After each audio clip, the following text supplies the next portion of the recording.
Hello my lovely friends, it's Margaret and welcome back to my channel where we embrace the chaos. So I don't know what it is about me, but every single month I seem to have forgotten how wrap-ups are done. So we're just gonna like fly by the seat of our pants. I do have like books that I read and what the ratings were and all of that, but I forgot a lot of stuff. So we're just, if I miss something, I'll put it in post. I mean, we did pretty good. I did finish one character's board this month, which is, you know, considering my track record for the whole entire last part of the year, not bad. Better than like the first 6 months of the Avengers put together. I've just apparently become that kind of person that's very type A about stuff, but also excels at publicly failing. As public as a 800 subscriber YouTube channel can be, at least. So we're going to start out this month with one of my most anticipated releases of the year, and that is The Heart Principle by, oh, I know this author's name, Helen Huang. It's not like this is the third book that I have read by this author. This is an adult romance. It's the third book in Helen Huang's Kiss Quotient series. It is about Anna, who is very much a perfectionist. She's a violinist, and she is a little burnt out because she suddenly became viral, and she's playing herself in circles and decides that to get out of this rut, she is going to do some one-night stands because her boyfriend has just said, hey, I want an open relationship, I want to try some things out before I settle down. And then we have Quan, who has had things happen to him that I'm not sure, spoiler or not, but I have issues, Helen, with why you did that. Why you would do that to Quan. He is also, for reasons, trying to get back on the dating scene, and so he and Anna try doing this whole one-night stand thing, but because Anna is Anna, it doesn't really go as planned the first time or the second time or any of the times, really. So they just kind of end up developing this really cute little relationship slash romance, and it goes from there. This one is probably the heaviest of her 3 books. If you have not read any of Helen Huang's books, one of the main characters is always autistic. It is always kind of a representation of what it is like, what Helen Huang went through as an adult. Knowing what I know about Helen, Anna's kind of journey in this one feels the most autobiographical, which if you read the author's note, that it actually does kind of turn out to be true. And also there is some pretty heavy family stuff going on, not just because her family is dismissive and not supportive of her autism, but because stuff happens with family members. However, I thought that Helen Huang did a fantastic job of writing that story. It was the best book in the series. Like, I loved every single one of these books, but this one was like time and above, like what was already 2 really solid books. This was amazing. I love the way that she handled the ending. I love the way that she handles the build of the relationship between Anna and Kwang. There is so much that Anna is having to work through and discover, and I love the fact that she is allowed to do that, and it is not a source of conflict in the relationship. The fact that she is having some of the issues that she is having, and not all there's just a lot going on in this book, like a lot. I gave it 5 stars. I highly recommend it. I will say, if a family member being ill, and this isn't a spoiler, it's on the back of the book, if a family member being ill is something that is going to put you in a bad place emotionally or mentally, maybe steer away from this book. The next book that we need to talk about is To Have To Hoax by Martha Waters. This was not on my TBR. It was not planned. I think, oh my god, it is actually the only book in this stack that I was not planning on reading in September. Did I get 6 out of 7 of the books that I read this month were on my I'm so proud of myself. They were all on my TBR. I'm so, like, that is exciting. That, my friends, is growth. Let's see what happens next month, because we'll see if I can manage that again. This is a, obviously, adult historical romance. It's set in Regency, England. It's about a husband and wife who have had a little bit of a tiff, had a little bit of a thing that happened, which I actually, like, really liked. Like, the rift between the two of them was a really believable rift. Like, it was one of those things, it wasn't something that was unforgivable. It was kind of silly. Like, it was one of those things, if you guys could have set your pride aside for, like, 2 seconds and talk. But they also built these characters up as having really, like, invested reasons for why they didn't want to talk about this thing that happened. I've gotten off topic. They end up with this escalating thing where, like, he gets injured. He doesn't tell her about it. She finds out about it from a friend, and then he's fine, and he doesn't bother to tell her he's fine because he didn't know that she knew. And so then she's like, well, then I'm going to like help you, I'm gonna make you understand how I felt in that moment about this. And it's just an escalating situation with everything that's going on, of them just being like ridiculous and like doing everything they can to not have to sit down and have an emotional talk. They are running away from their emotions so hard in this book, just so hard. They're like so terrified they're going to get hurt. I absolutely adored it. If you couldn't tell, I thought it was a pretty, like, it was really good as far as like historical, like obviously it's not Jane Austen, but it really felt like it was kind of on that same level as Bridgerton. If you're a fan of Bridgerton, this is going to be a really interesting one for you to read. I cannot wait to get to the sequel. I have other books that I needed to read, so I haven't gotten to the sequel yet, but like, you know, it's going to happen eventually. I did end up like giving this 4 stars. Maybe if I hadn't just read The Heart Principle, it would have gotten 5 stars because it was delightful and fun. But I just read The Heart Principle, so it got a really strong 4 stars. The next book that we need to discuss is the next volume in my Fullmetal Alchemist read-along, and that is volume 6. This is where things start just really hitting the fan, my guys. Like, I gave it 5 stars. It was just as good the first time. Nope, this time is the first time. I love this series. I have a review. You can just hear me gush about it if you want to hear me gush about it. This is where things really start getting like, you start hitting some really emotional moments because there are a lot of moving pieces. So not everybody is aware of everything that has happened. And I think this is one of the times that we see our main characters really truly, like, what's the word? Like, confronted with the consequences of what is going on and of the depth of the conspiracy, I guess you could say, that is going on between these guys, the bad guys. You also get to kind of get a little bit more of an idea of what's going on with these guys, who they are. There aren't really real answers just yet, but you start to see how they are all related in this one. We also have a whole bunch of characters that are introduced in this, a couple more characters that are going to kind of round out the main cast. Obviously, Ed and Al are kind of like the A-list characters. They are the main characters, the main characters, but we meet a couple of other major characters in this, and I think it is fantastic, and please, I am begging you, please read this and then come talk to me about it. This series just makes me happy. It's a really rich thing to say about something that also will emotionally devastate. Next book we need to talk about is, spoiler alert, by Olivia Dade. I read this because Christine bullied me into it. This is about April and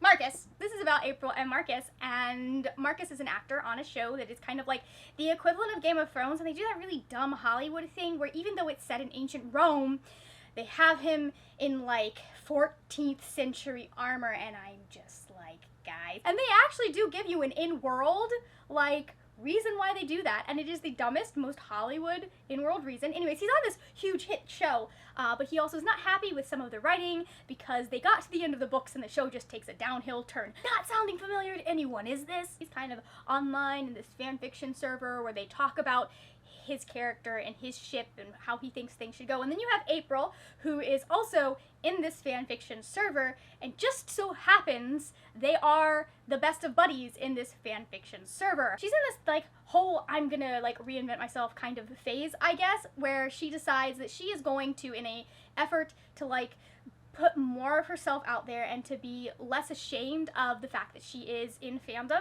she puts out a picture of herself in her Lavinia cosplay. Lavinia is her favorite character, and for the most part she gets a lot of positive reactions. There are some people that just because she is a plus-size woman on the internet decide to be dicks about it, and in the course of those events, Marcus ends up not knowing that this is her, asking her out. I really enjoyed it. This was the Vaultathon book for round 8, whatever the most recent round of Vaultathon was. This was our pick. First time we've done an adult romance. It was just a good, heartfelt, heartwarming, fun romance, and I enjoyed so much of it. It also completed several missions on the WASP's mission log, which were, hold on, let me pull this up, character with something to prove, a reunion, an only child, and then an overlooked, overshadowed character. That knocks out half of the missions right there. She did such a good job building Marcus and April's relationship. I think in a very short amount of time, you get to see kind of how they are online. And that was the most interesting, because like this is almost like a multimedia book where you have one person's point of view, you have a little something like from a script that he's done, or a chat, a conversation in the chat, stuff like that, and then you'll have the next person's point of view. And I honestly skipped over most of the scripts, but I really enjoyed reading the stuff that was the conversations between them online. I just liked it. Yeah, it was good. It was fun.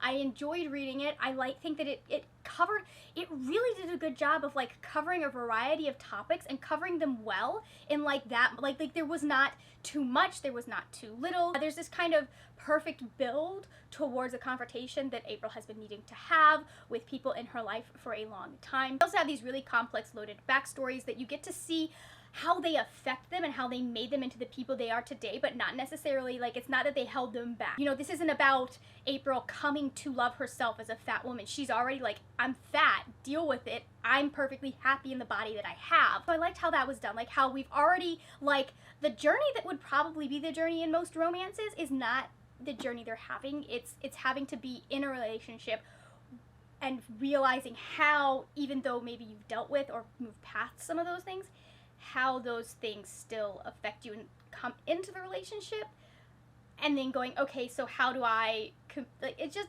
I can't tell you all that much, but like, it's just good. Read it, please. Thank you. Next book that I read is The Things She's Seen by Evelyn and Ezekiel Quamelina. This book ended up fulfilling a couple of things on the Wasp's board and on Peggy's board and on whoever else we released in September's mission log. I don't remember, but for Wasp it was fulfilled Insect on the Cover and Father-Daughter Team, and then for Peggy it covers an inquisitive character and a mystery. This is a YA contemporary. It's a darker kind of book because it focuses on missing and murdered Indigenous women, specifically in regards to Aboriginal women in Australia. Evelyn and Ezekiel are Aboriginal, and they bring a lot of their history into this book. I thought that this was a really interesting book. I liked the way that they went back and forth between the different styles of storytelling. Yes, that's how you say the word.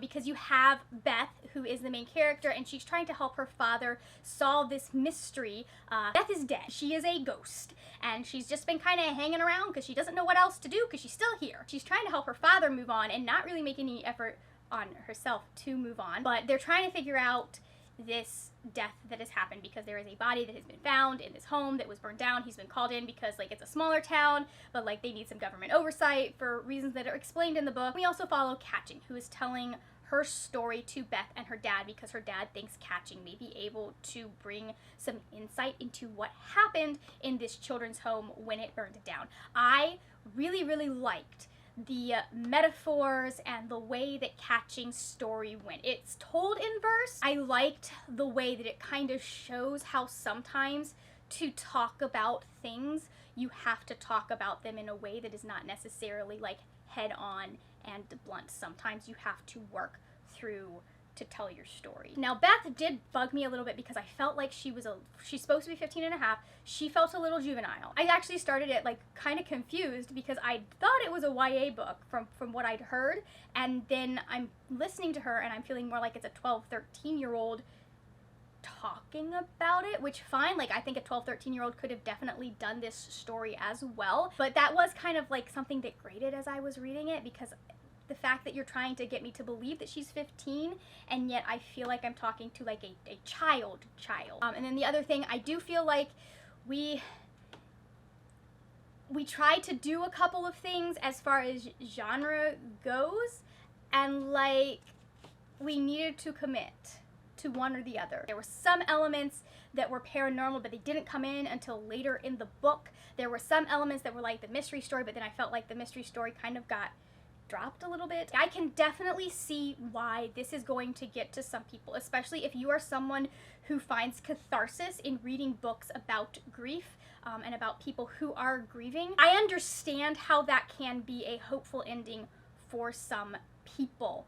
For me, that was not a hopeful ending. I like happy endings, or at least being able to see some sort of bright light way for the main character to go on with their life, which obviously life is over for the main character. Personal enjoyment, I did give it a 3-star. However, if you like books that explore death, if you like books that are going to be a little bit different as far as storytelling goes, if you like books that are going to not necessarily educate you but make you think, definitely like pick this up. This is a 5-star book for some people, and I totally wholeheartedly understand why. It just was not for me. The next book we need to talk about is one I've been meaning to get to since I heard about it and saw the cover, because like it sounds right up my alley, but that is The Rage of Dragons by Evan Winter. This I gave 4 stars, and it ended up fulfilling 2 missions on the WASP's mission log. They were a book with control of nature, either flora or fauna, and then a book that takes a while to get into. Oh boy, did this take a while to get into. I am not mad about it. Like, it took a while to get into, like in a Lord of the Rings kind of way,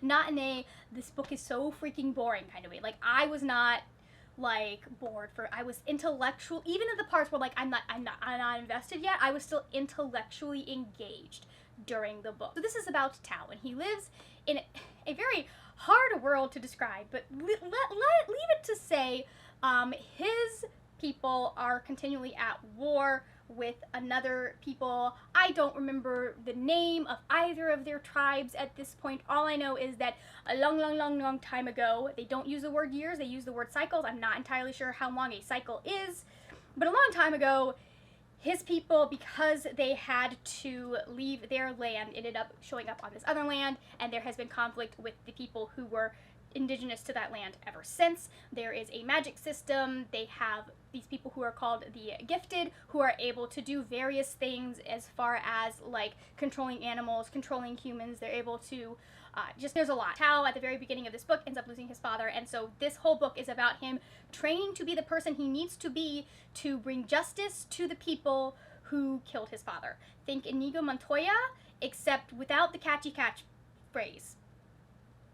Actually, it's the same catchphrase, basically. It's oh my god, he literally is Inigo Montoya. I really liked the lore and the magic system that they built. I liked the fact that this author chose to have a queendom where women hold a lot of the power and the men kind of not follow, but like the main power is a woman. And I liked that fact. I liked the fact that we have kind of this plot line a little bit of a young queen. And it was interesting. So one of the things, this is described as Gladiator meets Game of Thrones.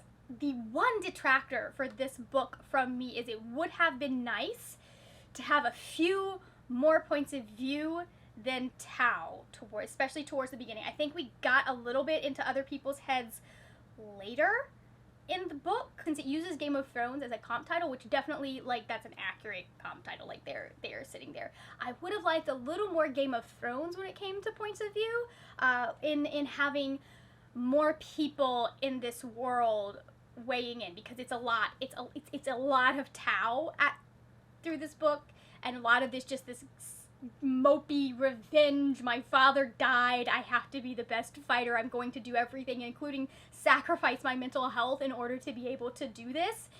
And I would have liked to see a little bit more perspective of things that are going on in the world. There are things we find out towards the end that I would have actually kind of liked to see seeded through a little bit in points of view from the get-go. Other than that, this story was really, really engaging. I enjoyed it. You are invested in Tao kind of getting what he wants, I guess, even though that means a bunch of people are dead, and also maybe getting some perspective. This also is a really good book if you like found family, because he does kind of find a little bit of family in this scale that he ends up being a part of. So just highly recommend. I really enjoyed it. If you're looking for epic, dense, like really just lore heavy fantasies, definitely read this one. There is a lot of action, there's a lot of like day-to-day, but I think that he did a really good job of balancing those two aspects. You know what, I realized I lied, because there is one more book that we need to talk about that I did not have on my TBR. It just happened to come in, and then I listened to it all in one day. Not on purpose, I just had a lot of cleaning to do that day, and apparently it was that amount of audiobooks worth of cleaning. That book is The Seven Husbands of Evelyn Hugo, and like this was so impromptu. You can tell I do not have a physical copy of the book. I thought I was going to pick one up yesterday, and they didn't have it at the library, but I ended up giving this 4 stars. I really, really liked it. Did it complete any prompts on anyone's mission log? I don't know. Again, did not plan any of this. I thought that this was so well done. Like, I'm not gonna be one of those people that's like gonna die for this book. Like, I know people who are fanatic about it, and I can 100% see why. Also, again, not a book that I am going to be fanatic about, but oh my goodness, the way this story is told, the way things are layered, the back and forth between Monique's point of view and what Evelyn is telling her, and the way you're kind of sitting there like expecting one thing, and then just like the details that are sitting there talking about like 50s, 60s Hollywood, just so well done. She builds a world, she builds an atmosphere. You have no idea what this book is about because I haven't told you yet. This is about a young woman who ends up being called to the house of this very, very famous movie star. Like, her boss gets a call from the movie star's people. They call, they say, we want Monique to come and do this piece for Evelyn, who has not done an interview in a really long time, and her boss is like, I want this interview, we want this cover story, you better do it. And the girl gets there, and Evelyn's like, I don't actually want to do a story, I want you to write my autobiography, or my memoir, or whatever you call it when someone dictates to you what you should say about them. Basically, it's her trying to kind of set the record straight, and Monique goes into it going, well, everyone wants to know which of your 7 husbands was the love of your life, so who is it? And like kind of answering that question. And it does get answered actually pretty early on. It's not really a secret in the book. But there is a whole bunch of twists and turns and stuff that happens in the book, and woo! It was so well done. Like, it just was really well done. I highly recommend this one. I think if you are interested in books that do, like, if one of your favorite things is stories being told in the present and in the past, that's just pick it up. Pick it up. The final book that I read in the month of September was Persuasion by Jane Austen. Again, on my TBR. It gave it 4 stars. It completed a couple of prompts on Peggy's mission log. They were second chance romance and historical fiction. That tells you a little bit about what's going on in this book. This is about Anne Elliot, and when she was younger, she was in love, and he asked her to marry him, and she said yes. And then her friends were like, ma'am, you are a high-class lady. You should not be marrying this man who has no fortune. Bad idea, you're going to be miserable. And she listened to her friends and was like, okay, yeah, you're right. I don't want to like that's, you're making points. And so she calls off the engagement after a couple of days, like before like he's even been able to announce it to people. And he goes off to be a great Navy captain and ends up like winning a lot of like, basically he's privateering, basically is what he ends up doing, and so he ends up with a whole lot of money. I did the math. This man had a wealth of 20,000 pounds, which in US dollars is a little over $1 million, like $1.5 million. For those of you that are Pride and Prejudice fanatics. Mr. Darcy got that every year. Long story short, this is a reread. I really like this story. I really identify very heavily with Anne Elliot, just the kind of like idea that like you're just doing the best you can. Life didn't go as you were planning, and you're just gonna like do what you can to be happy. And I really enjoy her doing that. I was really interested in the fact that this is one of my favorite Jane Austens. I had to really sit down and question that because there's not a lot of interaction between her and Frederick throughout this book. There's a lot of her thinking about him. There's a lot of glances that are exchanged. There's a lot of angst, but there's like not actually any like them talking about things. Like they have very few conversations in this book, and I'm just like, huh, I wonder why I like this so much. I don't, and yet I'm still liking it. This is probably one of the most kind of introspective books that Jane Austen has written, and I really do like the fact that it kind of focuses on the fact that she is able to find happiness and fulfillment without this romance. Although the romance does come in, it does happen, it's still about her kind of trying to find her place in the world and be happy with where she is, and find kind of just enjoyment in the people that she's around. And I don't have much to say about it. Actually, I like it. It is fun. I enjoy it. So we have reached the part of the video where I tell you what my favorite and my least favorite book of the month were. Obviously, The Heart Principle. Like, it is the 5-starest of the 5 stars that I read this month. It was beautiful. It was immaculate. There was not a single flaw in the book at all. Like, nothing was wrong with that book. It was wonderful. And then my least favorite based on enjoyment is obviously going to be The Thing She's Seen by Evelyn and Ezekiel K. Molina. Like I said, I will reiterate, this is a good book for some people. They are going to highly enjoy it. It just was not the book for me. So now that I've told you what my favorite and least favorite book for the month of September was, if you're feeling chatty, go ahead and let me know in the description box what your favorite and least favorite book for the month of September were. If you are not feeling chatty, but you still want to let me know that you watched to the end of the video, go ahead and leave me a flower emoji in the comments. The comments is where we put these things, and not... I know what I'm doing. Thank you so much for watching. If you enjoyed this video, please give it a thumbs up. Also, if you enjoyed this video, please go check out some of the videos that are over here. You may enjoy one of those as well. And if you enjoy those videos also, and you're new here, go ahead and hit that subscribe button. That is it for now, my friends. Happy reading, and I will see you later when we will talk about more wordy, nerdy things. Bye! This is the quality of work you get when you stay up until 1 a.m. every night this weekend watching documentaries. Ooh, my hair looks real nice from that angle. Oh, it looks so much better on camera than it does in real life. Writing fan fiction, fan fiction.